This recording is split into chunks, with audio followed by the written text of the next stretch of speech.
It's time to unbox another 3D printer. Let's say that one.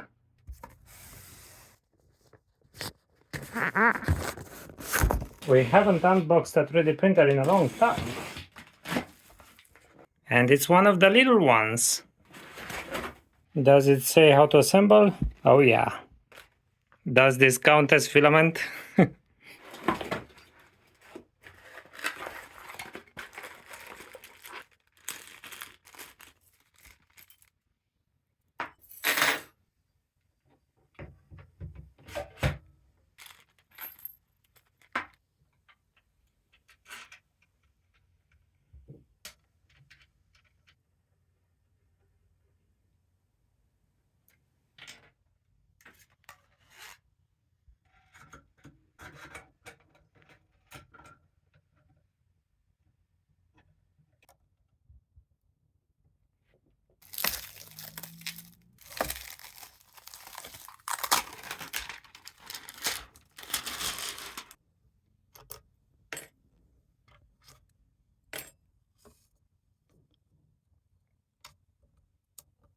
Well, assembly complete, I suppose.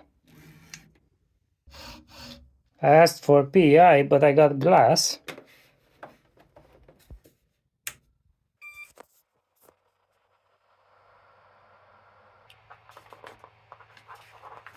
Let's do some leveling. It's alive. Oh, I forgot to adjust this.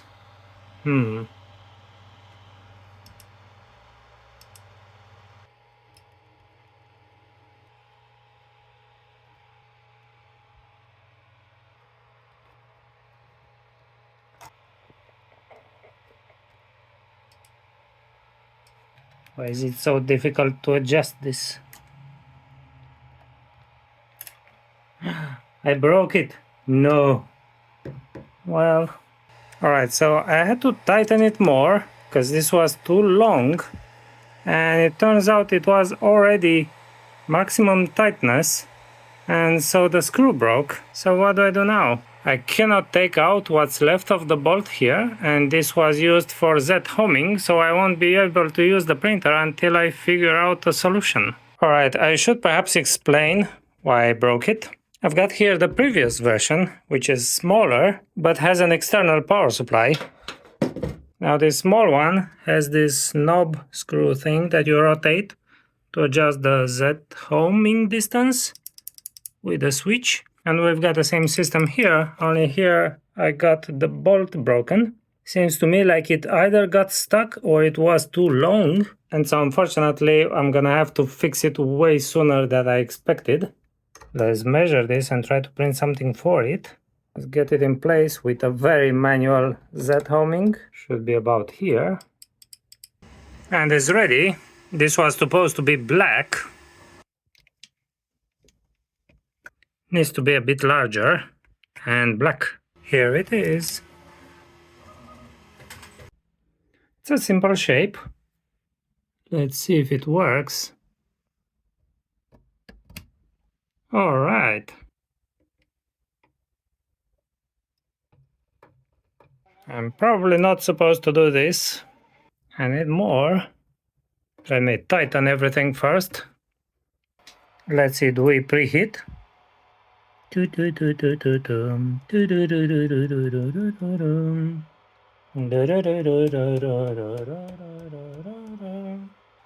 the nozzle is not so important, but the bed is. Let's home.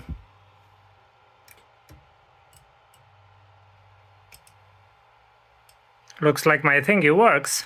We might be able to print something. There's some filament residue, which means that this has been tested in some way. Let's do the leveling. We've got 5 points. First point.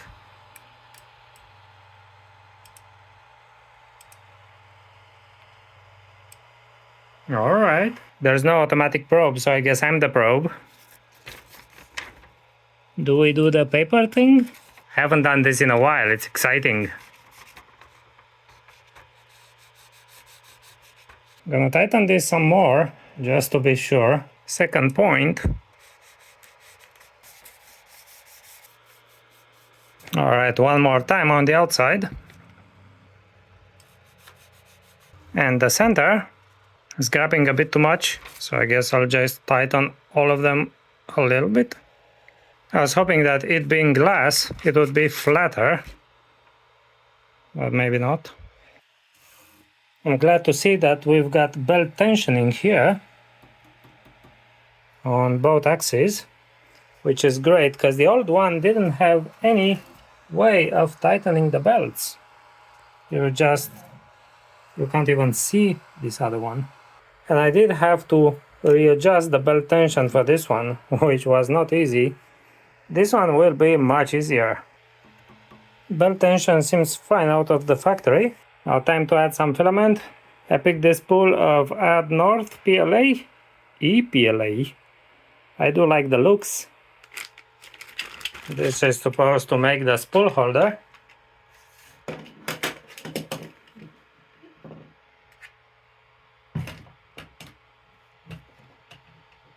It looks a bit fragile. We've got a runout sensor, and do we have a tube? Oh, we've got a PTFE tube.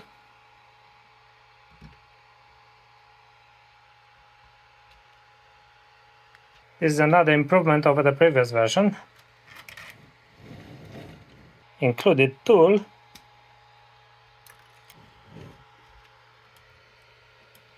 Wow, it's got an LED. Doesn't seem to work. Come on, what's going on? Seems to me like the tube is not aligned. Maybe if I sharpen it. Hooray! I think maybe I need this like that.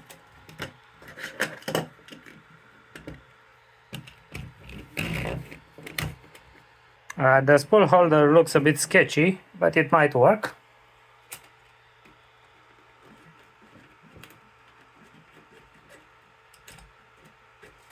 There's no filament load, so I guess we go up and then move the extruder. Something's moving. I guess I was supposed to do this first. There. It's still not grabbing. Maybe I need to push it further. Yes. Whoa! Insert blue and out comes pink. Let's see. Nice. I guess the filament is loaded. We've got a card stick thing.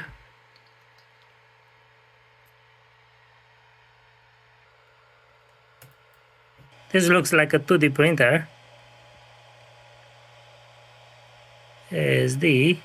It's got a bunch of G files that I don't understand. Let's try the first one. Am I sure? Of course. We've got options. 0%. Let's watch it explode. It's printing too far up. Perhaps I need to add some glue and maybe raise the bed a little. Is there a stop? But stop. Haha, I can 2D print with a nozzle. Somehow it's looser. I wonder if my device adaptation thing here is causing it, or it just got loosened. I guess I'll check all the corners again. Alright, should be better. Do I use the glue stick? Let's add some glue stick. If it works. Come on. This one's kind of old. Let's try again magic file number 1. Come on, hurry up. It's happening, it's happening.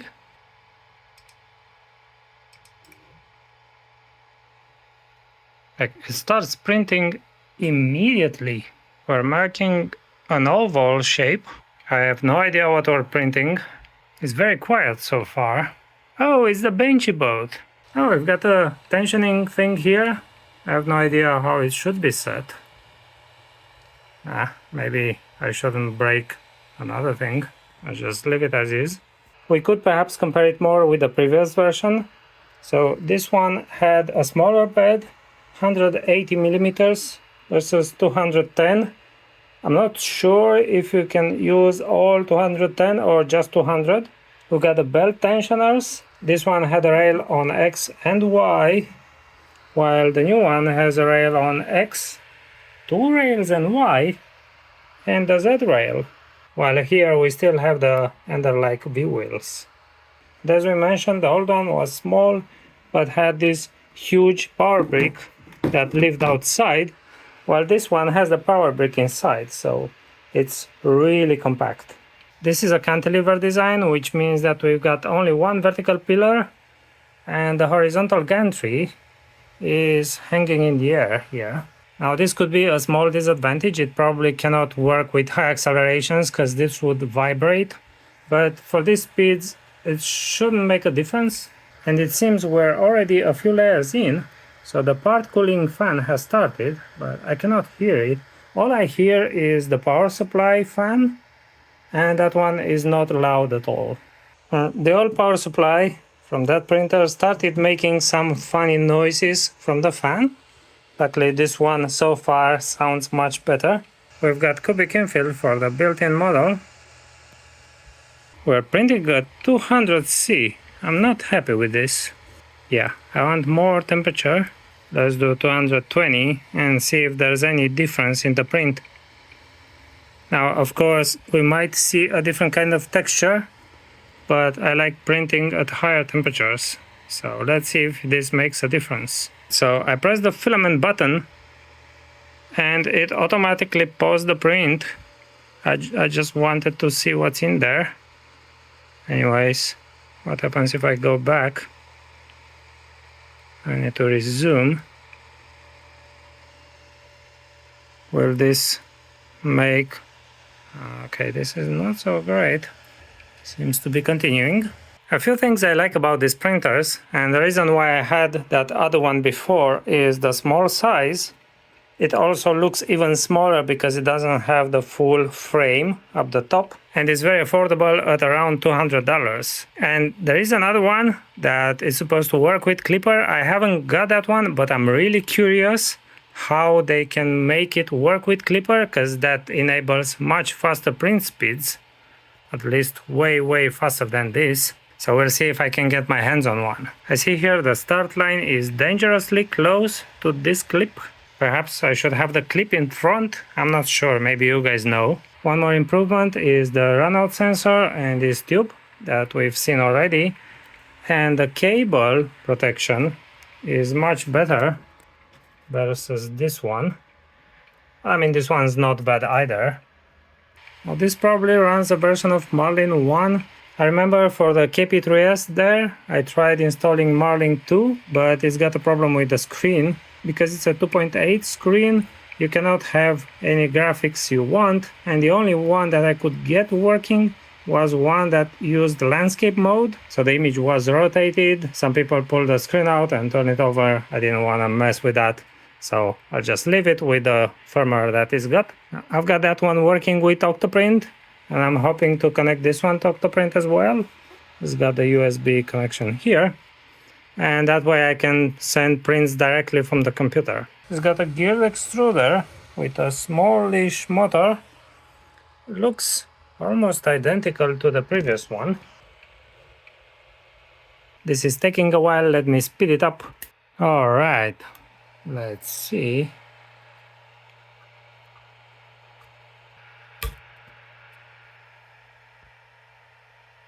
Alright, so this is the pre-sliced file.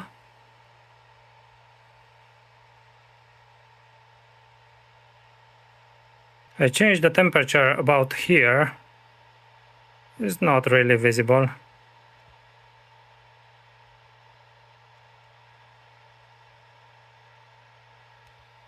I think it looks alright. We've got some retraction artifacts here. Might be because of how it was sliced. And of course they're just on one side. Here's a bit more harsh light to see the layers. I'm happy with it. And the previous version of the printer worked about the same in terms of quality. That's why I like that one as well. And the build volume is 200 by 200 by 200 millimeters. Here's a reference. So this is 200 millimeters tall. Of course, you would print it in just one color, but as a reference, this is a big print and it would still fit. And now I'd like to print my own model. I've got this Prussian PTG Galaxy Black. I've got these quite huge binoculars and I want to look into the sun with them.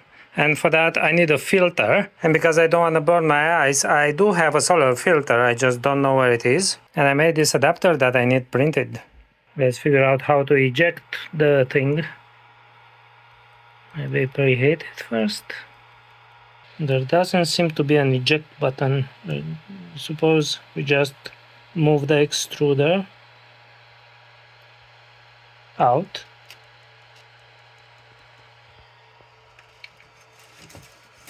Alright, that did it.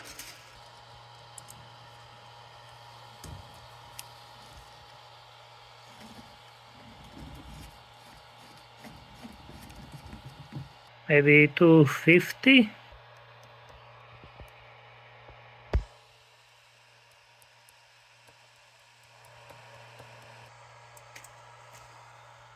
A Prusa slicer profile probably exists somewhere, but I just improvised something from my old KP3S profile and the print profile from another printer, so it's random settings basically, and of course I expect it to work. Let's see.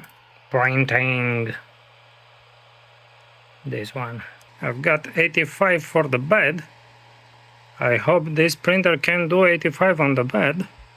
I don't see PTG here. I just checked and the bed is supposed to go up to 100. Come on, faster. I wonder if I should reposition this. Maybe it's gonna hit it with a nozzle. It's not hitting very fast, is it? Alright, see you in a week, or whenever this is ready. It's been a few minutes. Looks like we're starting. We are starting. It's making a circle, guys. It's the most perfect circle. Let's see if the lines are touching. I don't know. It doesn't look like they're touching on this corner. They are touching here. Well, I suppose that's what we get without mesh leveling. I wonder if there's an accessory to add a build touch. I just checked the website and apparently there is a probe. I wish I had it. Well, this takes 2.5 hours, so see you later. Let's see. Let me clean up these strings. The parts look alright, but this is supposed to thread in here, and I have a design error, and it won't thread in, so I'll have to change the design. I can still check if it fits. Fits perfectly. Maybe too well.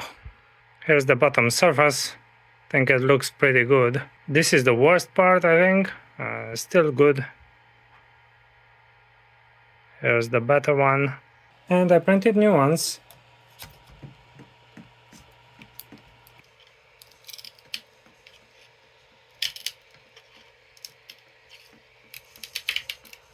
It's very sticky.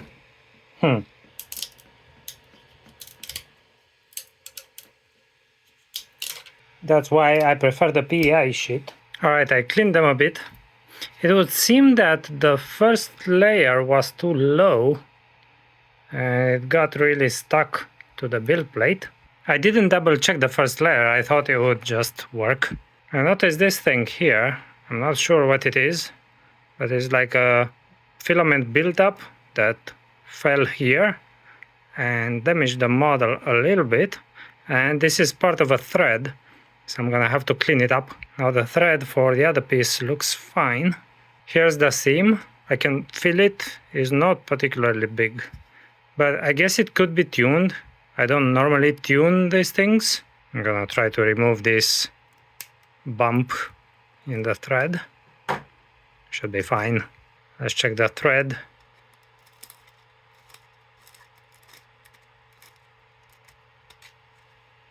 Here we go. It worked perfectly. I did add some extra clearance, about 0.5 millimeter. I usually use less, but with such a large diameter, it helps to have more. And I'm not sure if it's visible, but the filter would go in between these two parts.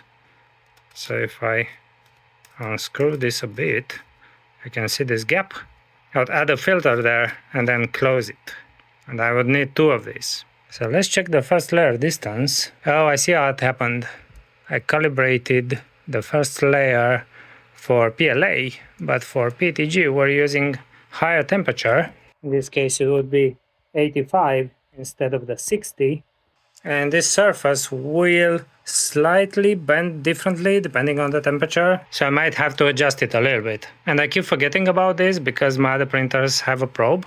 And I was supposed to get a probe with this one, I'm just not sure where it is. So I'm still waiting for the temperature to rise. And I did reposition these clamps, front and back.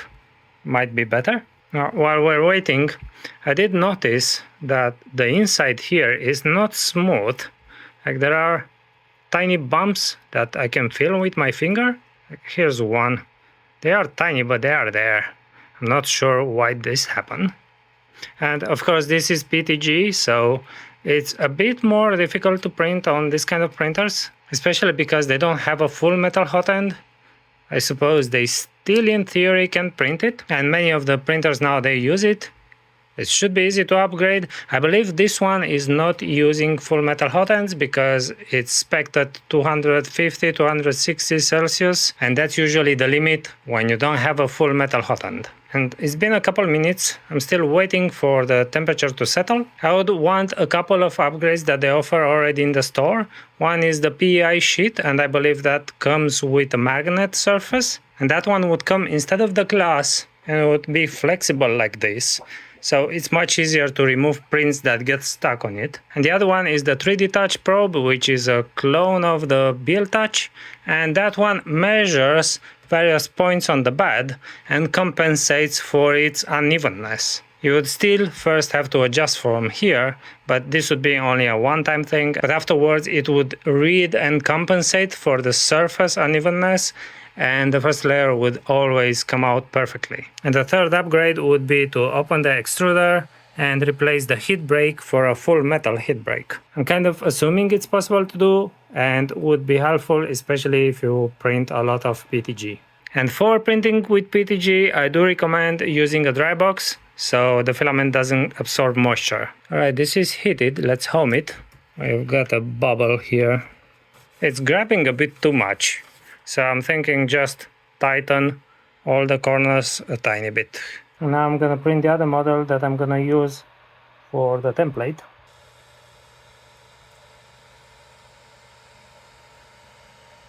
Alright, let's see.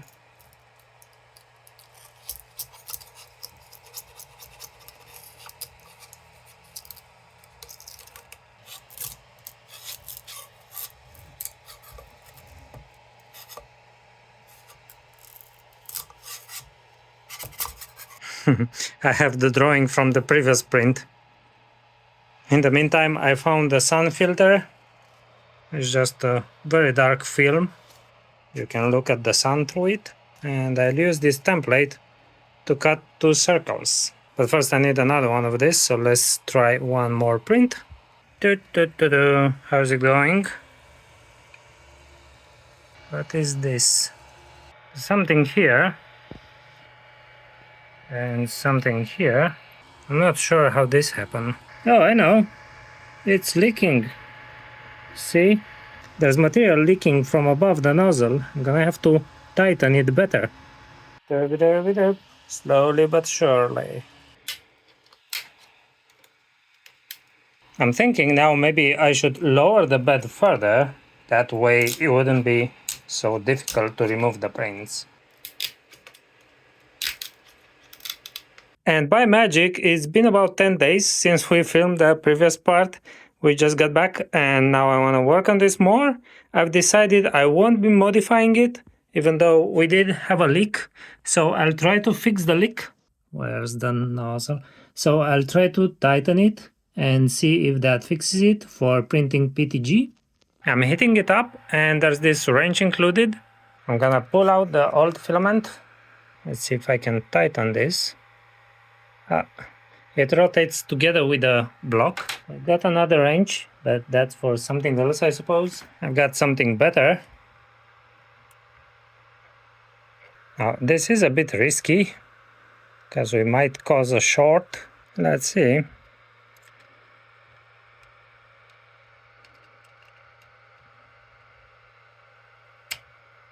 I believe I need to take this shroud off.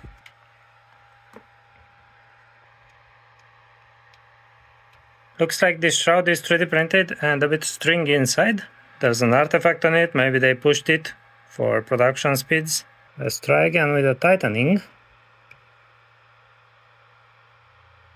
Doesn't look like it's going. It feels very tight, although if I turn it without holding the block, it rotates, but maybe the whole thing rotates, so...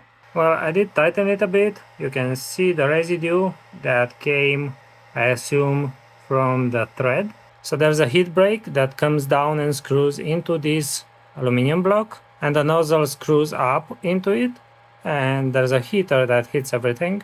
And wherever you have screwing, it can get loose, so I assume that's what happened. Let's put the shroud back and then see if we fixed it. So this shroud directs airflow from the fan to the print right next to the nozzle. I'll use this Aurapol Sulfur Yellow because I wanted a different color of PTG. Let's load it in. I don't know why it's a little bit tricky to get it to enter the tube. Looks like a misalignment here. Alright, I fixed it. I'm gonna manually load the new filament. Feels easier.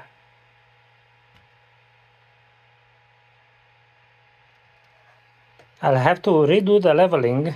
Now that I worked on the nozzle, it might be at a different height. Yep, it needs adjustment. I definitely need that probe so it automatically measures and adjusts. I mean, I would still have to do it the first time, but afterwards it would be easier. And now I'll go and slice another bolt. And it's here, you're gonna have to trust me. And I'm thinking now we might have a partial clog and I should check it, just in case. Got some nylon filament here for a cold pull. It can work with other filaments as well, but nylon is stronger, so I use this one. And take the temperature down to about 100. It cools down faster if I keep extruding. I noticed a smell while printing PTG, and I'm thinking it could be from the PTFE tube inside the hot end, which is a bit toxic if it does that, so we might have to upgrade it eventually. Maybe if I turn on this fan it cools down faster. And it's 110 degrees and I'll attempt the cold pull. This didn't go well. It looks like something very big is inside. It would explain the problems I had. I'm gonna try it again. Alright, I loaded it again. Here's for reference how the tip should look. If it doesn't look pointy, then something funky is going on. Let me try pull it out. Alright, so this time it did come out pointy, but there's something inside. Now I'm filming from a phone, but I think we can clearly see there's a piece of metal perhaps that was stuck in there. We managed to get it out. Now the printer comes with this thing that you can push into the nozzle, but I don't think these are useful, at least not in this case, because it would just pull this piece of metal a bit up and then it would be forced back down by the filament. Here's a comparison of a clean tip and the one with a metal fragment. Well, the previous filament did have glitter, so that could be it. Maybe there was some oversized bit of glitter. I need to preheat it again and load the filament enough. So to load the filament, first I need to manually set the temperature for filament loading and then go and move the extruder slowly down, maybe this much.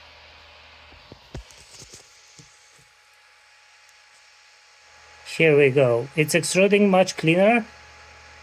It's still not up to temperature yet.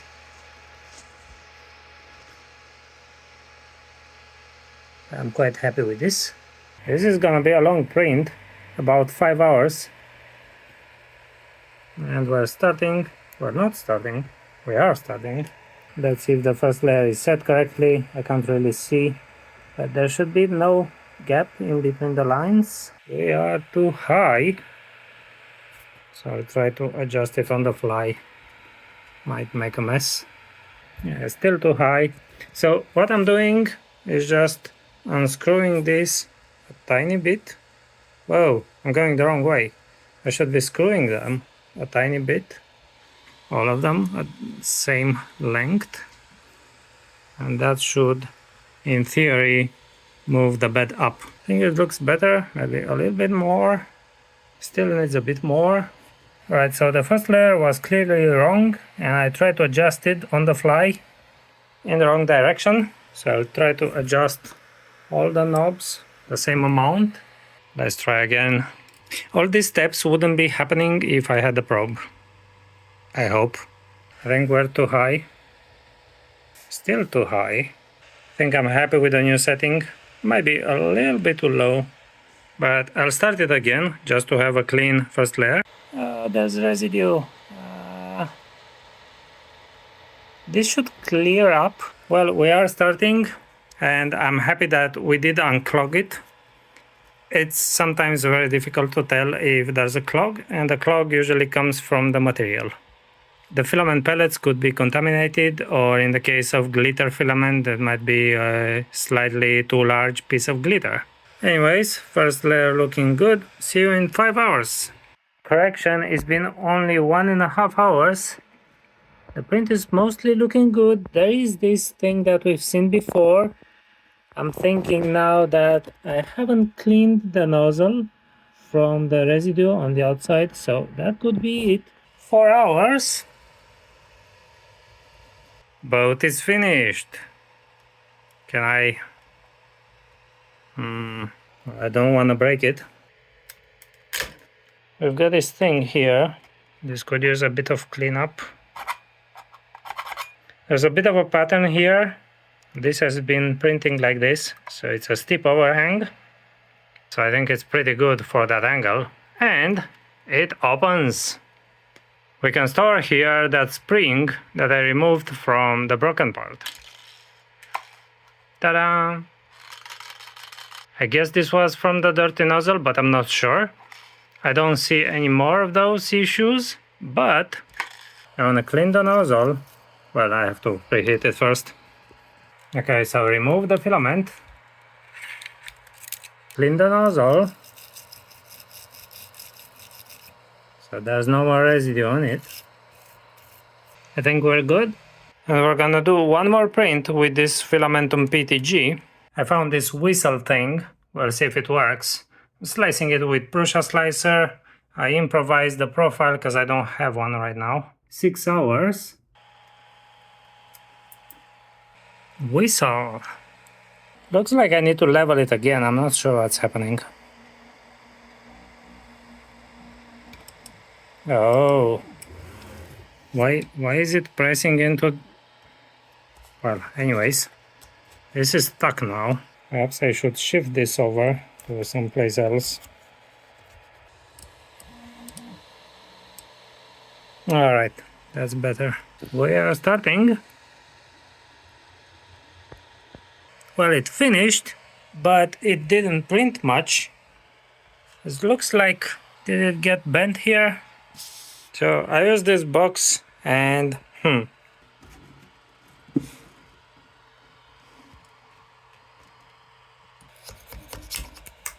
it was looking fine until it didn't extrude. Could be that angle here. Which way do you tighten this extruder? Oh, this was completely loose. I thought it was completely tight, but it was loose. So it kind of grinded here. That's my bad. I'm not sure how much to tighten this. Maybe, I don't know, this much. This is kind of a weird angle. I know normally the spool sits on the floor, but with the dry box it's not gonna be that low. So there's a risk that it gets bent here too much and it gets stuck. Especially for the lower layers, that's quite low. I guess I could bypass the filament sensor, but It is useful. Anyways, let's see if this works. And same problem.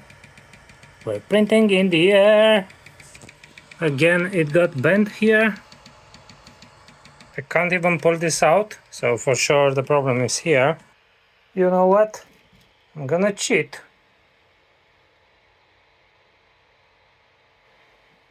And bypass the sensor. Still not sure how this knob works. Here's my amazing bypass. Hey, where are you going? Let's try again. Third time's the charm. Let's check the first layer. It's doing the things. Ah, it's working. It's been 4 hours. I did set low speeds and accelerations for the print. I'm not looking for super fast prints, I just want them to work. And it's finished. I don't see any issues. And here it is in harsher light.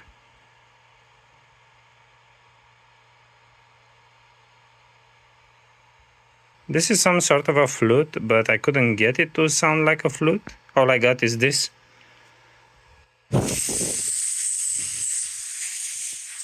So I'm still searching for the secret.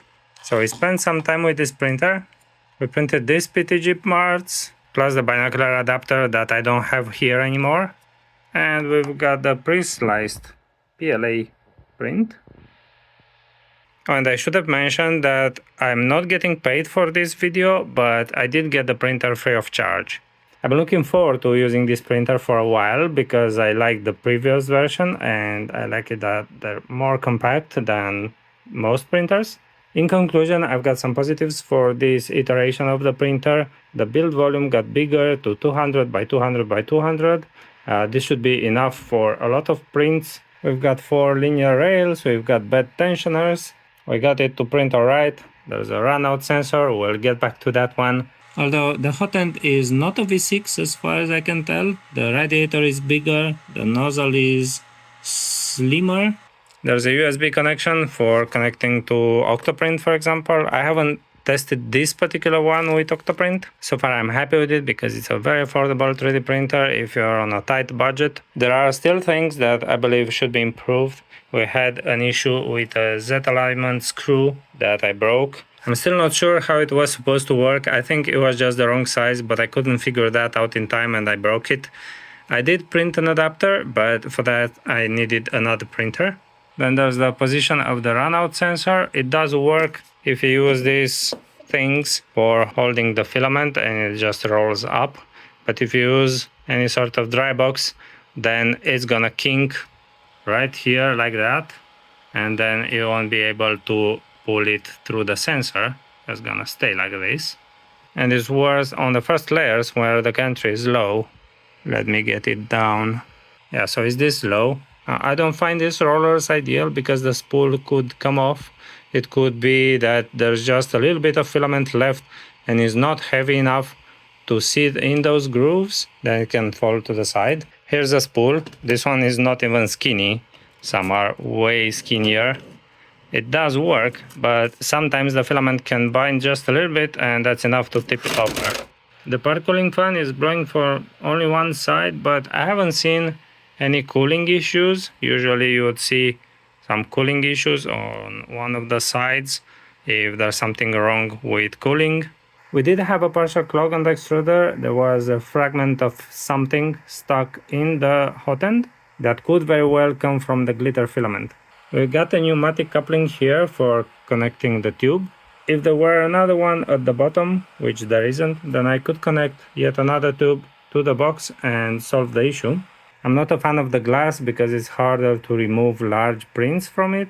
I'd like to see the PA sheet instead, which does exist, so I hope to get my hands on one. And the leveling with these knobs that I keep having to readjust is not very fun. There is a probe accessory that you can attach to automatically measure the bed height, so you don't have to adjust this, and the first layer will be much better. But I don't have that right now to show you. Now, I haven't checked any of the safety features. If something goes wrong with the hardware and it overheats, This runs the Marlin firmware, which is open source, but as far as I know is not running the latest version, so you'd have to check which software safety features are enabled. The kit comes with some tools to get started. I installed it here in my printer cabinet and will live here for the next while. And you stay awesome!